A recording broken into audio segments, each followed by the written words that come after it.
Frente a la municipalidad de Peñalolén, vecinos protestan pacíficamente por el derecho a la vivienda. Una reunión en la que participan dirigentes, funcionarios municipales y el director del Serviu Metropolitano está a punto de empezar. Una vez más, llevan años luchando por una política habitacional que les dé solución.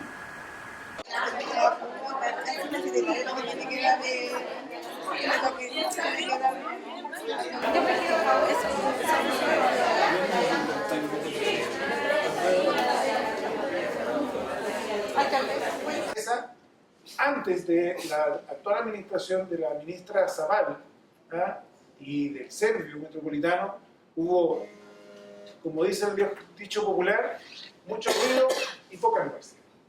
Acá lo que se quiere decir es que usted entregó papelitos que son de mentira.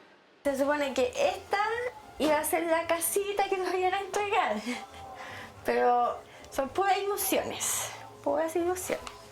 Y acá está el famoso papel de subsidio.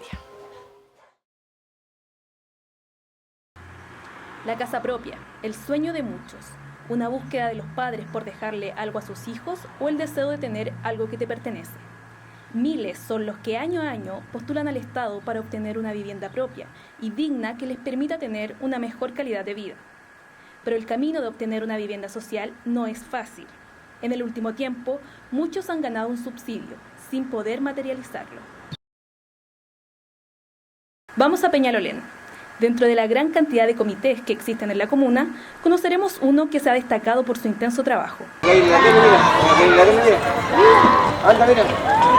El comité Brilla el Sol de Peñalolén postuló al subsidio habitacional Fondo Solidario de Elección de Vivienda para Familias Vulnerables. El Decreto Supremo número 49, más conocido como el DS49. Puesto en marcha bajo el gobierno de Sebastián Piñera, el año 2012 el Serviu empezó su ejecución. Mi nombre es Brígida Saavedra y yo soy la asesora del Comité Brilla el Sol y Comité para la Vivienda Brilla el Sol 2. Asesoro por ahora a dos comités. El Brilla el Sol en realidad es un comité que lleva ya casi 8 años dando una pelea por tener una solución habitacional en la comuna de Peñalolén. Hemos tenido posibilidades de irnos a otra comuna, pero en realidad la gente quiere quedarse donde tiene historia, donde tiene raíces, donde tiene a su familia, donde tiene las redes sociales en realidad. ¿En qué consiste este subsidio dirigido a los sectores más vulnerables? Mantiene rasgos importantes del anterior decreto. Las familias pueden postular agrupadas en comités para posteriormente encontrar una entidad patrocinante. Anteriormente llamadas Entidades de Gestión Inmobiliaria Social, o EGIS, quienes asesoran en el diseño de un proyecto de vivienda con un terreno ya estudiado. Con eso en mano, el comité puede ir al Serviu y postular al subsidio para luego ganárselo, si corresponde, y empezar la construcción de sus viviendas.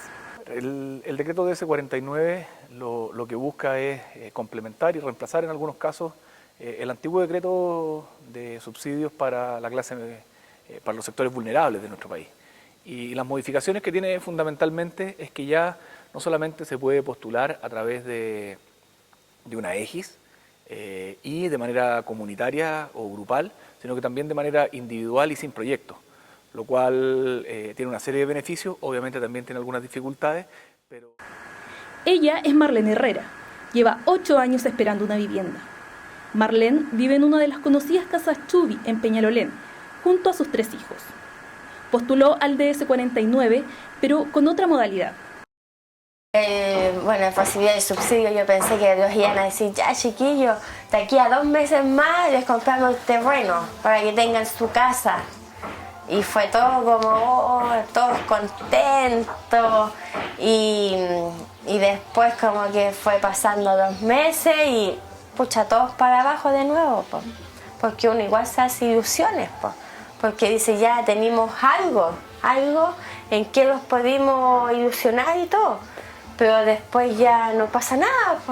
Estas familias podían postular bajo este decreto, pero sin la necesidad de tener un proyecto habitacional asociado. Marlene ganó el subsidio junto al comité Brilla el Sol sin un proyecto diseñado. El gobierno anterior abrió también esta modalidad en el decreto de la política habitacional del DS49. En el fondo el decreto 49 es el decreto 174, que es el anterior, más la posibilidad de postular sin proyecto, si es que usted no quiere.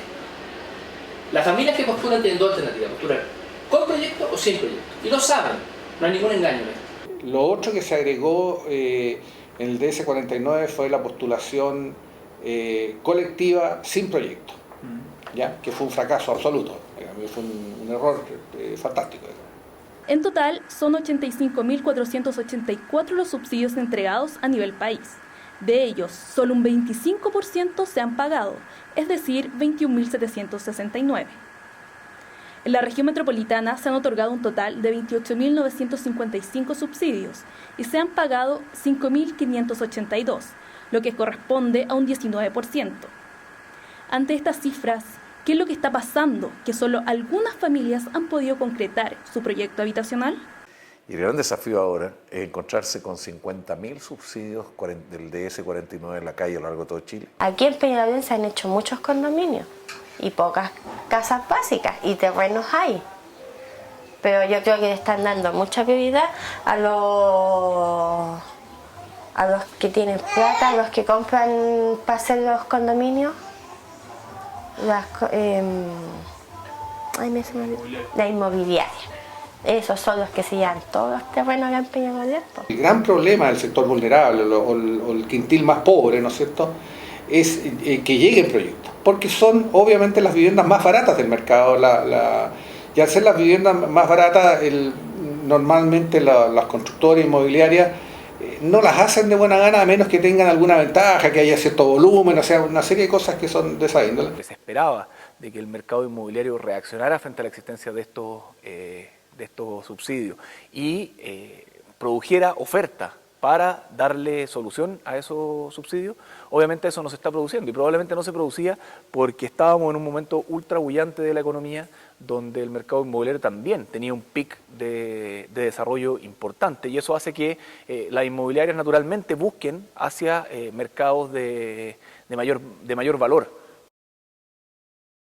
Comprar una casa en Peñalolén va desde las 6.000 UFs, es decir, unos 150 millones de pesos. Muy por el contrario, el subsidio DS49 entrega hasta 800 UFs, lo que corresponde a 19 millones de pesos, lo que significa bastante menos utilidades para las inmobiliarias. Efectivamente hay una coyuntura temporal que se puede solucionar, que es que subió el precio de la mano de obra porque había mucho proyecto en los años pasados, subieron los suelos producto del crecimiento de la economía, por tanto los precios de los subsidios quedaron muy bajos. Pero si tú corriges eso, es probable que aparezca oferta espontánea. El banco de proyectos es otra de las disposiciones que contempla el DS49 y supuestamente es la alternativa para quienes postulan sin proyecto. En esta nómina de oferta, las inmobiliarias pondrían sus proyectos de vivienda social a través del Servio. En la práctica, jamás ha existido. Entonces la gente iba allá y se transformaba este banco en una nómina de proyectos y la gente iba al Servio, oiga, ábrame la nómina y vamos a elegir proyectos. Así era una cosa absolutamente utópica, ¿no? Y la gente ahí, ¿no es cierto?, con el voucher iba y vamos escogiendo como quien va al supermercado. Bueno, esa nómina de proyectos nunca existió, nunca se creó. Bueno, efectivamente, el decreto de DS49 nunca cumplió con esa oferta de nómina que tenía, nunca ellos hicieron una oferta, nunca construyeron terrenos para que las familias pudieran elegir. Por lo tanto, hoy día sigue operando el sistema de que para cualquier proyecto que hoy día se construya, incluso siendo el Servio dueño del terreno, hay que tener una entidad patrocinante, una EGI. Otro cambio importante dentro de esta política habitacional fue el reemplazo de la EGIS por las entidades patrocinantes, cuya labor es asesorar a las familias para acceder al subsidio. La idea es que los comités que postulan sin proyecto no dispongan de ellas, situación que tampoco se ha dado, ya que no existe la nómina de proyectos. La EGI no es una empresa muy seria, digámoslo. Cuando nosotros llegamos al gobierno había 1.200 EGI. De estas cerramos 1.000 porque eran de papel.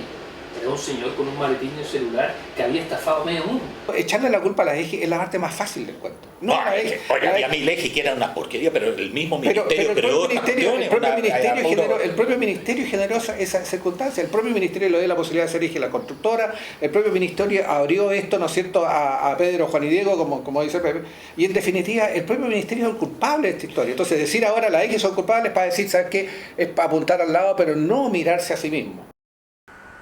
En Chile existen 650 entidades patrocinantes habilitadas para ejecutar el Fondo Solidario de Vivienda. La mayoría de ellas se concentran en la región metropolitana, donde existen 146. Sábado por medio, Marlene asiste sagradamente a la reunión de su comité, donde Brígida informa de los avances de la lucha por su vivienda. Ante la lentitud del proceso, el ánimo decae y muchos dejan de asistir a estas reuniones. Nancy Mora. ¿No está la Nancy Mora? Vamos a tener que empezar a ver la situación de la gente porque efectivamente... ella quedó mal. Ya. Ese es el problema. Sí, porque no es lo mismo que tu hija. Mi hija... Tiene que asumir. Claro, eso es lo que cuesta.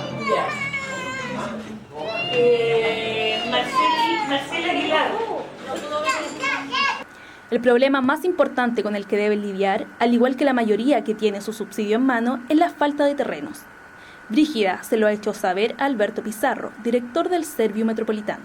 La modificación al DS 49, creo que fuimos las familias que peleamos para que eso no fuera, diciendo de que si no tenía sentido la construcción de la vivienda, no tenía sentido que se nos entregara un papel, y creo que peleamos mucho tiempo por eso. Pero al transcurrir el tiempo entendimos también que era lo que también le daba una seguridad a la familia, de decir, por lo menos tengo esto y me puedo adquirir a este terreno. Cuando decimos no hay terreno, creo que una de las comunas que no tiene terreno y que tiene escasez de suelo es la comuna de Peñalolén. Pero así todos entendemos que también hay terrenos en la comuna y que faltan también, no sé si voluntades políticas. Los terrenos en Peñalolén a los que se refiere Brígida son el Sausal, que se encuentra ubicado en la cercanía del Metro Las Torres, paño privado de 68 hectáreas en desuso. Y Antupirem, muy cerca de la comunidad ecológica, que cuenta con 36 hectáreas. Porque entonces, si existe suelo, ¿no se ha podido ocupar? Dentro del anillo de Américo Vespucio hay una serie de terrenos que están en desuso, pero que no tienen el uso de suelo, porque son ex industrias, terrenos que tenían un uso industrial, que hoy día no están en etapa productiva y están abandonados porque no tienen un uso de suelo distinto al industrial. Si se reconvirtieran esos terrenos y el Estado hiciera una acción directa sobre esas tierras, evidentemente podríamos ir solucionando estos problemas. En este año de la presidenta de Michelle Bachelet, a través del MUIMBU, diagnosticó la necesidad de cambiar la política habitacional del DS 49. A través del decreto 105, que espera su aprobación en Contraloría para oficializarlo, se pretende favorecer la equidad territorial, la participación ciudadana y la integración social. En estas modificaciones del decreto nosotros vamos a entregar subsidios, pero subsidios que estén asociados a proyectos. Se está tratando de mejorar algunas cosas parciales del proyecto, pero algunos pensamos de que esto básicamente hay que establecer una normativa dentro de la ley de presupuesto que le permite iniciar grandes proyectos.